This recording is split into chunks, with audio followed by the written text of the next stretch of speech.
కొత్తపల్లి కొత్త రుచులకు స్వాగతం. కాకరకాయ గుత్తివేపుడు, స్టఫ్డ్ బిట్టర్ గాడ్ ఫ్రై. కాకరకాయను కొందరు ఎంతలా ప్రేమిస్తారో మరికొందరు దానిని జీవితాంతం దూరంగా ఉంచుతారు. బీరకాయలోని చేదుని భరించలేం, దోసకాయలోని చేదుని సహించలేం. కానీ కాకరకాయలోని చేదే దాని బలం, అదే దాని బలహీనత.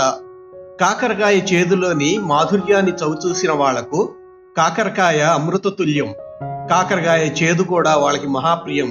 వారికి కాకరకాయ శాపవశాన దేవుడి నుండి దిగివచ్చి భూమిలో వెలిసిన మహాప్రసాదం. కాకరకాయ ప్రియులు కాకరకాయతో చేసిన ఏ రకపు కూరనైనా కళ్ళగద్దుకొని మక్కువతో తింటారు. చేదుగా ఉన్నప్పటికీ కాకరకాయను వారు దానిని అంతలా అభిమానించడం ఆశ్చర్యమేమీ కాదు. దాని చేదులో దాగి ఉండే మాయ అటువంటిది. కానీ మరికొందరు కాకరకాయ చేదు కాబట్టి అది తప్పనిసరిగా బాగుండదనే అపోహతో కానీ, ఎప్పుడో తిన్న చేదు అనుభవంతో గాని దానిని అసలు దగ్గరకే రానివ్వరు. వీటినన్నింటినీ ఒక ప్రక్కన పెడితే కాకరకాయ అనేక పోషకాలకు, ఔషధ గుణాలకు ఆలవాలం. చక్కెర వ్యాధిగ్రస్తులలో రక్తంలోని చక్కెర స్థాయిలను కాకరకాయ తగ్గిస్తుంది అనేది అందరికీ తెలిసిన విషయం. అకారణంగా గాని, ఏదో ఒకసారి ఎదురైన చేదు అనుభవంతో గాని సద్గుణాల ఖని అయిన కాకరకాయను ద్వేషించి దానిని దూరంగా పెట్టడం ఎంతమాత్రం సమర్థనీయం కాదు. కాకరకాయలోని చేదును విరగొట్టి దానితో అందరి చేత శభాష్ అనిపించే కూరలను మనం ఎన్నో చేసుకోవచ్చు.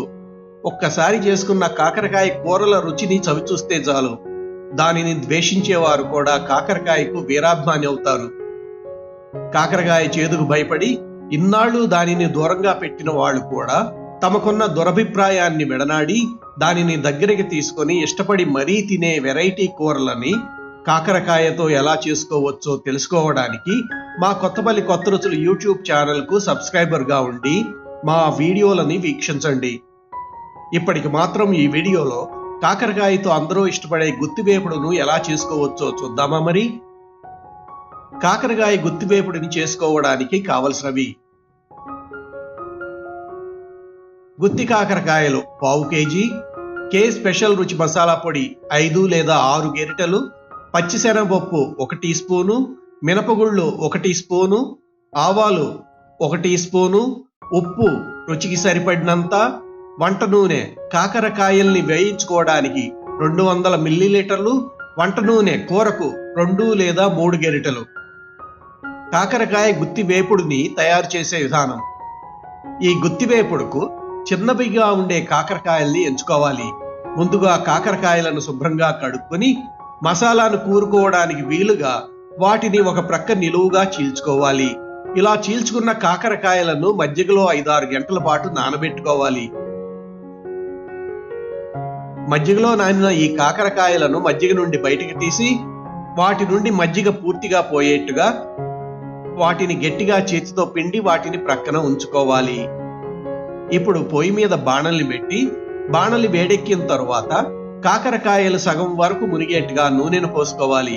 నూనె వేడెక్కిన తరువాత మజ్జిగ నుండి తీసి పిండి ఉంచుకున్న కాకరకాయలను కొన్ని చొప్పున బాణల్లో వేసుకుంటూ వాటి పచ్చితనం పోయేట్టుగా బాగా వేయించుకోవాలి. పచ్చితనం పోయిన కాకరకాయలు నల్లగా అవుతాయి. ఇలా చక్కగా తడవులుగా వేయించుకున్న కాకరకాయలను ఒక ప్రక్కన ఉంచుకోవాలి. ఇలా వేయించుకున్న కాకరకాయలలో కూరడానికి గాను ఒక పళ్ళెంలోకి కే స్పెషల్ రుచి మసాలా పొడిని తీసుకొని దానికి మీ రుచికి తగినంత ఉప్పును కలుపుకోవాలి. కొన్ని రకాల వేపుడు కూరలకు మంచి రుచిని ఇచ్చే కే స్పెషల్ రుచి మసాలా పొడిని ఎలా చేసుకోవాలో ఈ వీడియో కింద డిస్క్రిప్షన్ బాక్స్ లో ఇచ్చిన లింకును క్లిక్ చేసి చూడండి. ఇప్పుడు వేయించి పెట్టుకొని ప్రక్కన ఉంచుకున్న కాకరకాయలలో అవి ఆరిన తరువాత ఈ ఉప్పు కలుపుకొని ఉంచుకున్న కే స్పెషల్ రుచి మసాలా పొడిని కూరుకొని ఉంచుకోవాలి. మిగిలిపోయిన మసాలా పొడిని ప్రక్కన ఉంచుకోవాలి. కాకరకాయతో పాటు వేగిన ఈ మసాలా పొడికి ఒక ప్రత్యేక రుచి ఉంటుంది. కూరలో మిగిలిపోయిన ఈ మసాలా పొడిని కొంచెం ముద్దపప్పుతో వేడివేడి అన్నంలో కలుపుకొని దానిలో కొంచెం నెయ్యి వడ్డించుకుని తింటే ఆ రుచి మహత్తరంగా ఉంటుంది. ఇదే ఒక కూరగా మనకు అక్కరకు వస్తుంది. అంతేకాక ఈ మిగిలిపోయిన కాకరకాయ పొడిని పెరుగన్నంలో కలుపుకొని తినండి. ఈ కాకరకాయ పొడి కలుపుకున్న పెరుగన్నం అద్భుత. అందువల్ల కూరలోని కాకరకాయలు అయిపోయి ఒక్క కాకరకాయ పొడి మాత్రమే మిగిలిపోయిందనే చింత మనకు అక్కర్లేదు. కాబట్టి ఈ కాకరకాయ వేపుడులో కొంచెం ఎక్కువగా కేస్ స్పెషల్ రుచి మసాలా పొడిని వాడుకున్నా అది ఎట్టి పరిస్థితులలో వృధా కాదు. ఇప్పుడు పొయ్యి మీద బాణలిని పెట్టి ఈ కూరలో వాడుకునే కాకరకాయ పొడి మొత్తాన్ని బట్టి బాణలిలో 2 లేదా 3 గరిటెల వంట నూనెని ఉంటే 2 లేదా 3 టీ స్పూన్ల నెయ్యిని వేసి నూనెని కాగనివ్వాలి. నూనె కాగిన తరువాత అందులో పచ్చిశనగపప్పును, ఆవాలను, మినపగుళ్లను వేసి అవి దోరగా వేగిన తర్వాత స్పెషల్ రుచి మసాలా పౌడర్ని స్టఫ్ చేసి ఉంచుకున్న కాకరకాయల్ని బాణలిలో వేసుకోవాలి.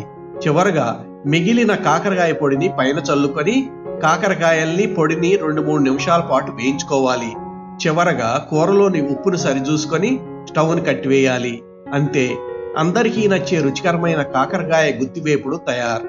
ఇలా చేసుకున్న కాకరకాయ వేపుడు చెడకుండా చాలా రోజుల పాటు నిలవ ఉంటుంది.